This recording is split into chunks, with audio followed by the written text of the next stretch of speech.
right, tonight, the first voters in the nation choose their nominee for the presidential election. The caucuses begin across the state at 7 p.m., but Arctic air and below zero temperatures across the Midwest could impact turnout. At least that's what some are saying.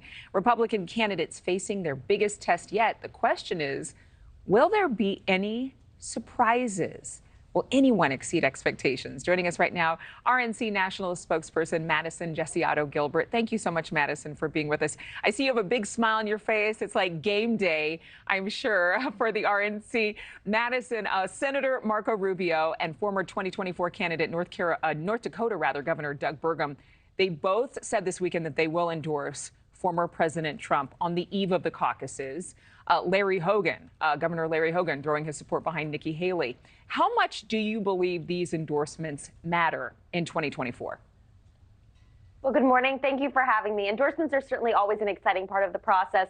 We're super excited, as you know, because this is the very official kickoff of the 2024 elections. So it's going to be an exciting day. Obviously, the president has held a commanding lead, but anything can happen. We're excited to see not only what happens tonight at the caucuses, but our very first primary also coming up in 8 days in New Hampshire. So we'll be waiting, watching, just like everybody else, to see exactly what happens as we get one step closer to having our nominee. And of course, we've been hard at work for well over a year now, making sure that we have that infrastructure in place and we're prepared to get our nominee, whoever that may be, across the finish line in November. We're showing images of Governor Ron DeSantis right now. He's had a great ground game, according to analysts, visiting all 99 counties in the state, but characterizing the former president as failing to deliver on previous campaign promises, including building a wall along the southern border. Do you believe that that is effective for him? I mean, because some polls are showing Nikki Haley now surpassing Governor DeSantis.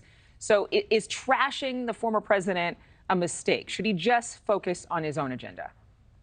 I think when you're running against other candidates, you're in a primary, you're going to see people trash each other. They're going to have their own individual consultants and plans and strategies. But at the end of the day, whoever is victorious, we hope and expect to see each one of these other candidates get behind that person. We all recognize that the greater evil is 4 more years of Democrat leadership, or like I like to say, lack of leadership. We need to see common sense solutions to these issues. The Republican vision is the solution to the problem. So we need all of our Republican candidates to get behind our nominee and unite for the greater good of the party and the greater good of our country. And it's been interesting because even some Democrats going for Nikki Haley this time around instead of President Biden. A number of independent voters, in fact, I think half of her current vote count from Iowa is from independents and Democrats. But talk about outcomes, whether we'll get a full picture of what the results are tonight or whether those will trickle into tomorrow. I think we should have results tonight. When it comes to the Iowa caucuses specifically, you do have to be registered or register on site as a Republican to participate in the Republican primary caucuses. So that is something important for people to note.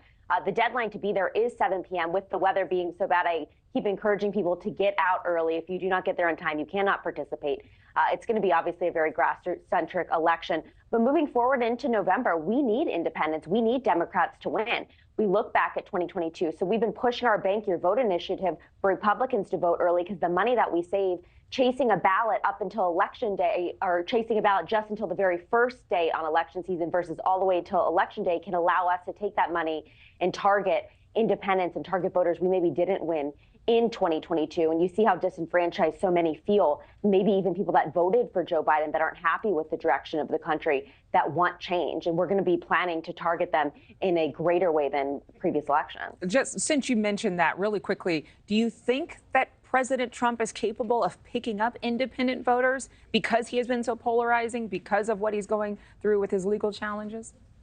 I think every one of our candidates, every Republican, we have a deep bench. We're capable of picking up those independent voters because we stand on the right side of the issues. You look at the Biden administration, they've been a failure on almost every single front, specifically talking about the economy, talking about the border, talking about foreign policy. Every one of these issues are issues that we as Republicans, I think, are very successful on. And the polling shows that. I mean, people trust Republicans greater on the issues that matter most. And so it's all about not only having the right messaging, but connecting that messaging about where we stand with the right voters. And that's what we'll be able to do this year. All right, Madison, thank you very much. We appreciate your time. I know it's a busy day for the RNC and for you. Thank you again. Thank you for watching. Go to newsnationnow.com to find News Nation on your television provider. And don't forget to click the red subscribe button below to get more of News Nation's fact-driven, unbiased coverage.